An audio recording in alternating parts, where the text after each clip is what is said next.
परत म्हणायला लागलं, बोलावता का विदुरला? विदुरांना म्हणायला लागलं, विदुर परत बोलावा, त्या पांडवांना काहीतरी सूत जुळून देऊ, यांची भांडणं मिटून टाकू.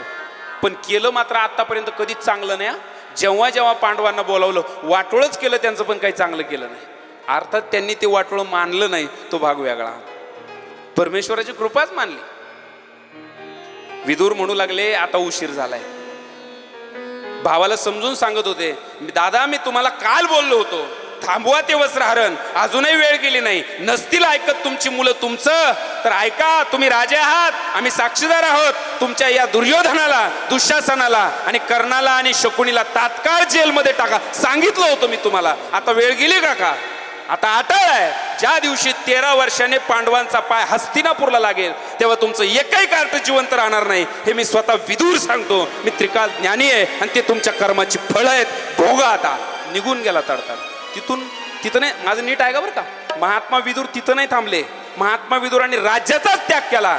मी धिक्कार करतो अशा राज्याचा आणि राजाचा. आजपासून मी तुमच्या हस्तिनापुरात नाही, ज्या हस्तिनापुरामध्ये धर्मात्म्यांना किंमत नाही, ज्या हस्तिनापूरमध्ये एका स्त्रीचा भर दिवसा भर सभेमध्ये उघड्या डोळ्यांनी नंगा नाच पाहिला जातो, अशा राजाच्या आश्रयीत मला राहणं मान्य नाही. धिक्कार आहे तुमच्या राज्याचा. आणि दुर्योधन सुद्धा बोलतोय, काका तुमच्या वाचून काही पडलं नाही, निघा. हे अहंकार आहे. आणि ज्या दिवशी धर्मात्मा विदुराने राज्य सोडलं का नाही, माझं ऐका बरं नीट, ते कवच होतं, कवच गेलं हस्तिनापूरचा. आता याच्यानंतर साधा सुईचा जरी हल्ला झाला, सुई, तरी एकही कौरव जगणार नाही. हे वाक्य लिहून ठेवा. जोपर्यंत रावणाचा भाऊ बिभीषण, कवच होता, कवच, लात मारली भावाला, काढून दिलं, जा माझ्या सेनेत थांबायचं नाही. ज्या दिवशी बिभीषणने लंका सोडली, तिथून पुढं पतन झालं लंकेचं. आणि ज्या दिवशी विदुरानं हस्तिनापूर सोडलं, तिथून पुढं उलटी गिनती सुरू झाली ती हस्तिनापूरची. ही ताकद आहे साधूची. साधूची कृपा तुमच्या घरावरून. साधू म्हणजे कोण ऐका बरं, नुसते विदुर नाही. विदुर गेले म्हणजे कोण गेले लक्षात येते का? कुंती गेली, विदुर गेले. याचा सरळ अर्थ आहे, तुमचे आई वडील विदुराप्रमाणे, तुमचे सासू सासरे विदुराप्रमाणे, कुंतीप्रमाणे, म्हातारी माणसं साधूप्रमाणे. यांना दुखवाल, यांना घराच्या बाहेर काढाल. थोडे दिवस चांगला काळ जाईल. एक दिवस असा येईल तुमच्या आयुष्यात सगळी वजाबाकी 0पैकी 0 राहील. ऐका माझं, खरं बोलतोय मी. त्रास देतील, बोलतील, पण तुमचं भलं करतील. त्यांचं नाव आई वडील असतंय. मातृसमान असणाऱ्या कुंती आणि विदुराचा अपमान हा हस्तिनापूरचा उतरता काळ सुरू झाला होता. याला श्राप म्हणतात. लक्ष देऊन ऐका.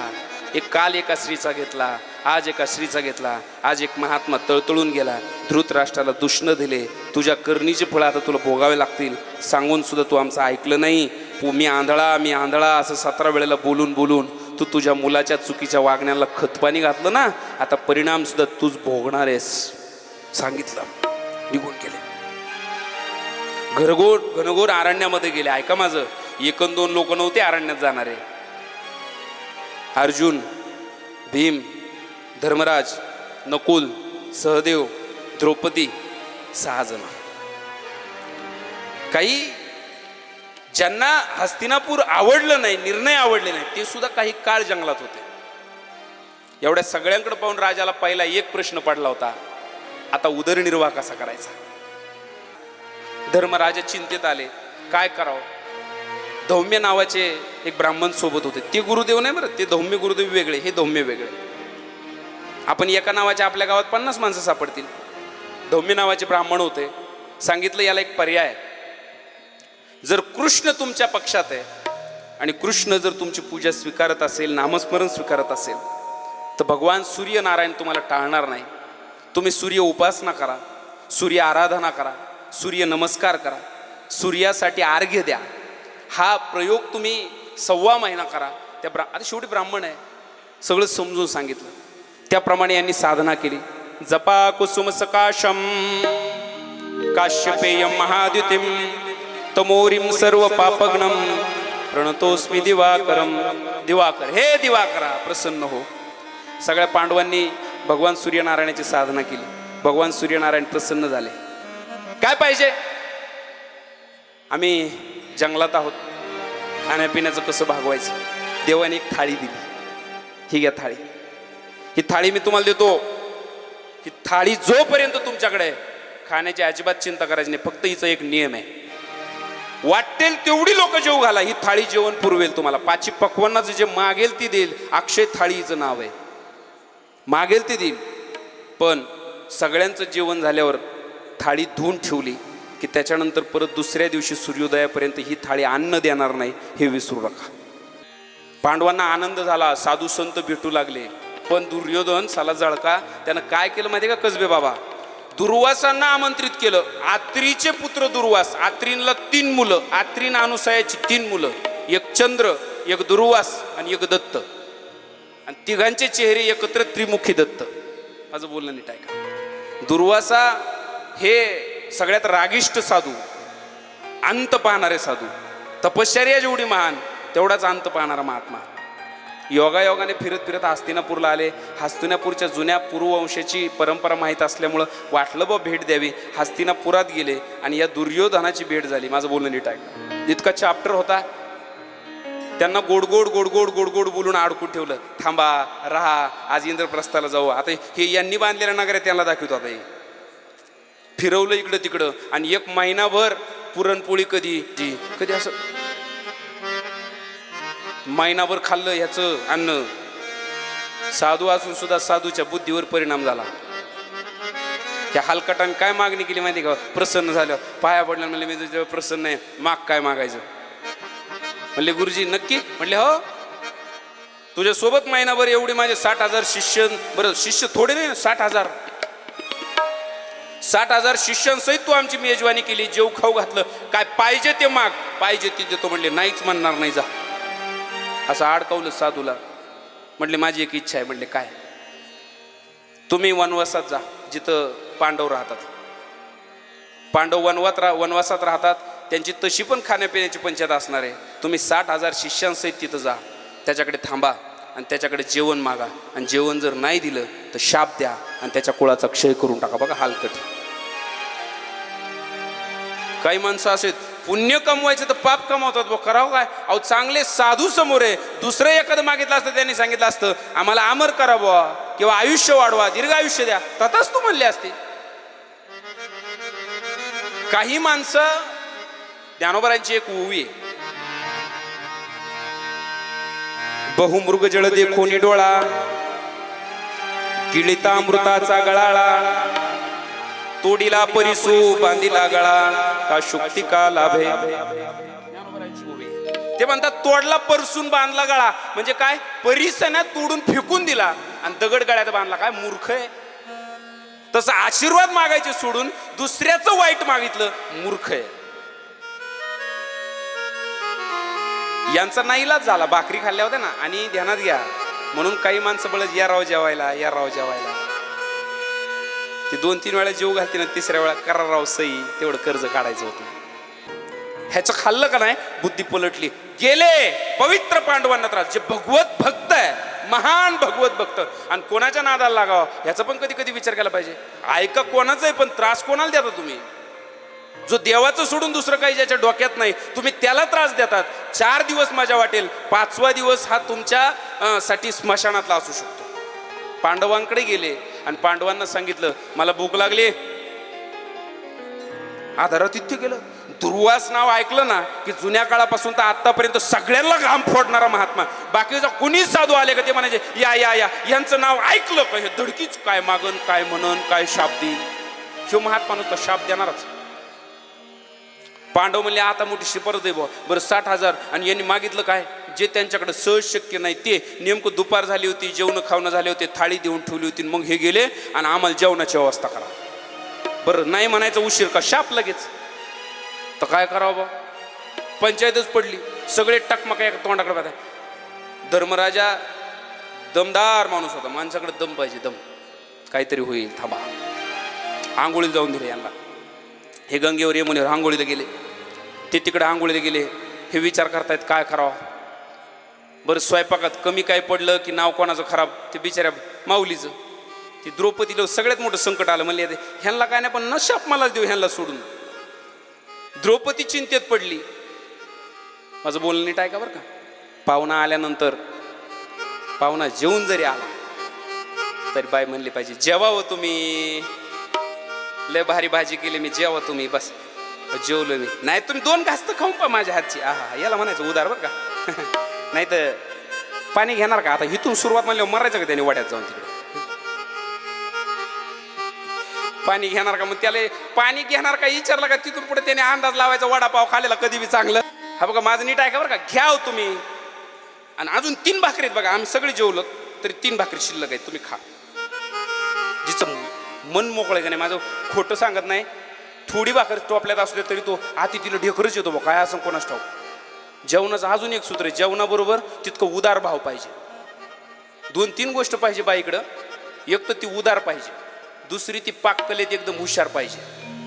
माझं बोलणं नीट आहे. उदार पाहिजे, पाककलेत हुशार पाहिजे. उदार म्हणजे देणारी, पाककलेत हुशार पाहिजे. आणि तिसरा एक नियम आहे, खाणाऱ्याला भूक पाहिजे. याला म्हणायचं स्वर्गातलं योग. 4-5 दिवसाचा उपाशीन तो उदार बाईन स्वयंपाक भारी बनवणारीच्या घरी आला आणि तिनं जेव घातलं का पोटच भरलं समजायचं. आणि ती जी दारातला अतिथी मागं जाऊन देत नाही उपाशी, तिचं नाव असतंय अन्नपूर्णा. आमच्या बायकांच्या बऱ्याच मावल्या पाहतो मी, त्यांच्या देवाऱ्यांमध्ये ती देवी आहे, ती तांदळा ठुलेली. त्या देवीला तांदूळ सोडले तर तुम्ही कधी कोणाला काय खाऊ घालता बरं, ती इथल्या नाही बरं का. नाही तर आखी कथा उलटी व्हायची पुन्हा. तिचे ना अन्नपूर्णाच नाव आहे तिचं, अन्नपूर्णा देवी. ती का नुसती देवाऱ्यात ठेवायला दिली का काय, तिच्याकडे बघून ठरवायचं आहे आज दिवसभरात एकाला तरी जेव घालीन अन्नपूर्णा. तिच्याकडे बघून शिकायचंय. आता तिलाही लांबचं राहिलं पण तिचाच नवरा जेवायला बसला तरी त्याला शेवट चतकूर कमी आली, अन्नपूर्णा नाही. हे कळलं का नाही तुम्हाला. चांगलं टोपलं भरलेलं होतं पण हिने हात घातल्यावर नवऱ्याचंच पोट भरलं नाही. अन्नपूर्णा संपत का काय, वाढू को नको, संपत का काय. शेजारची आली तरी फरकान टोपलं बाजूला लुटीन. केल त्या पण संपल्या. हा काय तुला दरिद्री आली,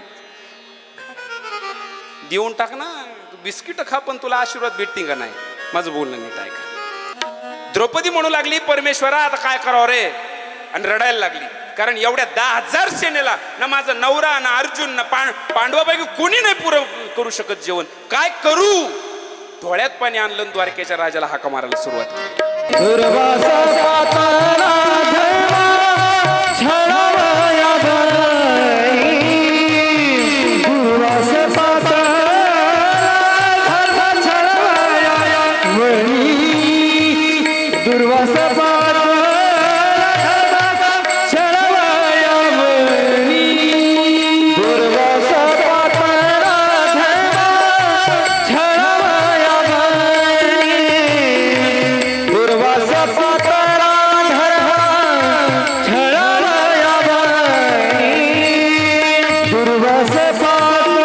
दुर्वासा पातला.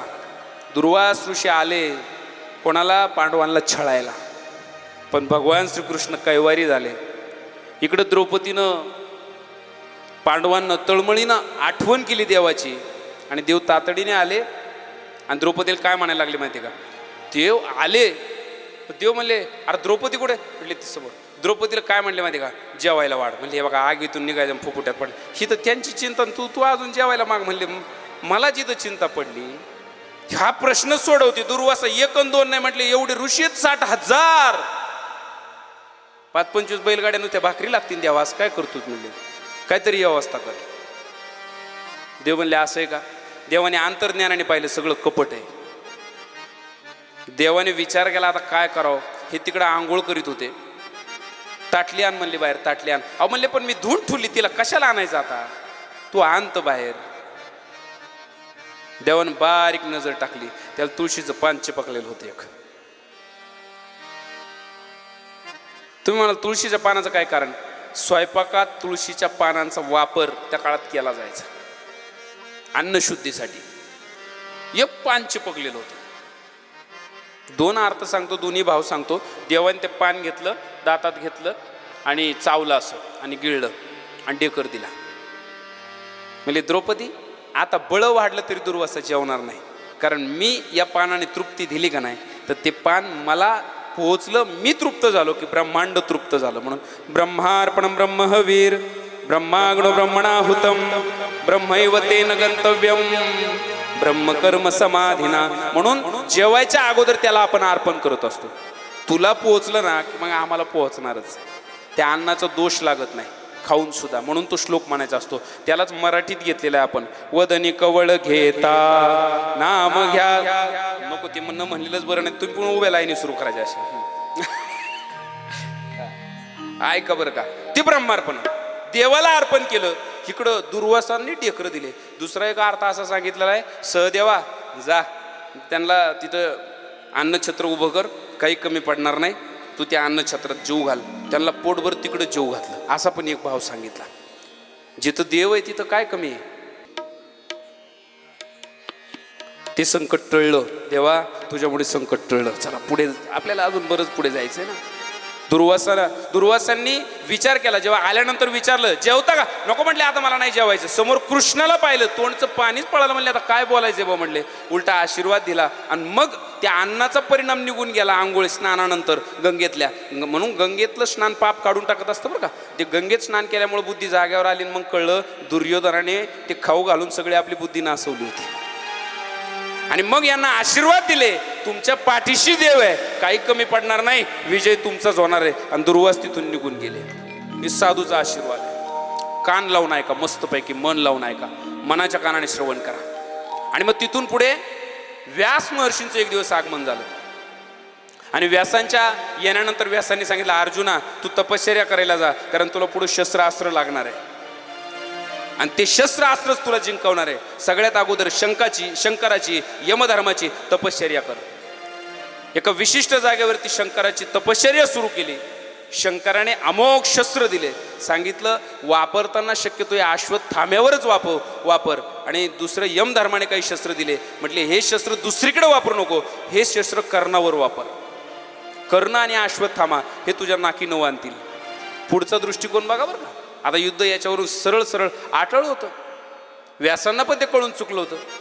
म्हणून देवाच्या भक्तांची ताकद वाढवण्यासाठी तपश्चर्या सांगितली होती. तपश्चर्या सांगितली. डॉक्टरच्या दवाखान्यात सुद्धा एखादा माणूस तुम्हाला भेटायला आणि तो म्हणत तू काय नाही काळजी नका करू, सलाईन चालू आहे, डॉक्टरचं बरोबर सगळं चालू आहे, तुम्ही फक्त देवाचं नाव घेत राहा. असं आम्ही गेल्यावर तेवढं सांगतो, दुसरं काय सांगतो आपण. तर दुसरं काही नेतच नाही. काय न्यायचं बरं, जे आपण येतो ते पेशंटला करता येत नाही, त्याला काय द्यायचं, ते दुसरेच खाते द्यायचं. ते एक तर आशीर्वाद नाही तर पाकिटात द्यायचे आपले 500 रुपये, ते दिलेले बरे. मी म्हणतो 500 नको, 10 रुपये दिले तरी मदत आहे. ते दुसरं काय नेलं का ते काय उपयोगाचंच होत नाही. जाऊ दे मरू दे, पुढे निघून जाऊ. चला, व्यासांनी सांगितल्याप्रमाणे शंकराची आराधना केली, यमधर्माची आराधना तपश्चर्या केली. त्यातून त्याला अमोघ आश्रम मिळाले. आणि अमोघ आश्रम मिळाल्यानंतर त्या ठिकाणी स्वतः एक दिवस दुर्योधनाने कपट केलं, काही सैन्य पाठवलं आणि शिकारीच्या निमित्तानं आणि यांचा घात करायचा प्रयत्न केला. अर्जुनाने त्यांचा निपात केला. ते युद्ध पाहायला स्वतः इंद्रगुप्त रूपाने हजर होते. कारण अर्जुन हा इंद्राच्या अंशाचा होता. एका नात्याने इंद्र हा अर्जुनाचा बाप होता. त्यांचा एक सेवक पाठवला आणि त्या सेवकाला सांगितलं जा, त्याला म्हणावं तुला इंद्र दरबारी घेऊन जाणार आहे.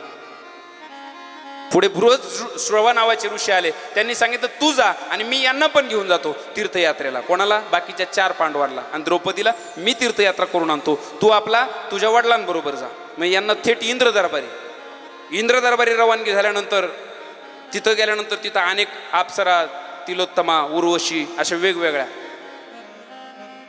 त्या उर्वशीने अर्जुनाला पाहिलं आणि ती अर्जुनाला भाळली. अर्जुनावरती तिचा मोह पडला.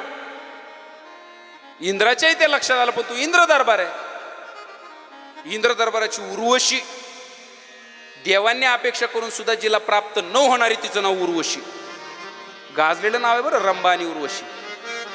स्वतःहून म्हणते अर्जुनाला मला तुझ्या अपेक्षा आहेत. तसाही तू आता वनवासात आहे ना, आता इकडे आहेत, जोपर्यंत इथं राहशील माझ्यासोबत रम्मान हो, अशा अपेक्षा करते. ही जेव्हा रात्रीच्या वेळेला त्याच्याकडे येते, त्याच्या तोंडातून शब्द निघून जातो, माते तू आणि इकडे असा शब्द जातो. याला काय माहिती तिकडे कोण आहे काय आपलं. तिने सांगितलं माते शब्द वापरला, आता काय करावं. माते शब्द गेलाय माझ्या तोंडातून, मी तुझ्याशी कुठल्याही प्रकारे तुझ्या विनंतीला मान देऊ शकत नाही, मला माफ कर. राग कशाचा आला माहिती. इथं शापाचं काय कारण आहे बरं. शाप एवढ्याच गोष्टीचा, माझं नाव उर्वशी, तपश्चर्या करून सुद्धा मी कोणाच्या समोर जात नाही. आणि तुला स्वतःहून म्हणते तुम्हाला नाकारतो. श्राप देते मी तुला, 1 वर्षभरासाठी नपुसक होऊन जाशील. श्राप देऊन टाकला अर्जुनाला. नपुसक होऊन जाशील, तृतीयपंथी, अर्धी स्त्री अर्धा पुरुष. पुरुषत्व पण नाही आणि स्त्रीत्व पण तुझ्यामध्ये राहणार नाही.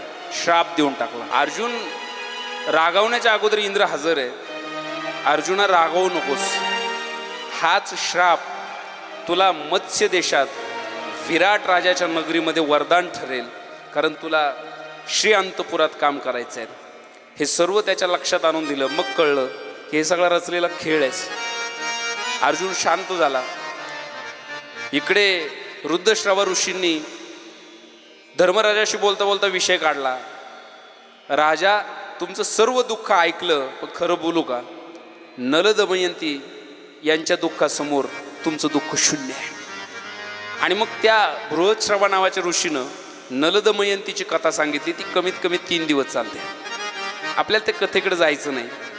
ती कथा सांगितली, त्यांच्या दुःखाची तुलना करून दिली, त्यांच्याच कुळातल्या असणाऱ्या काही मागच्या राजांची आठवण करून दिली आणि सांगितलं, खचून जाऊ नका, सर्व देव ऋषी तुम्हाला आशीर्वाद देतील.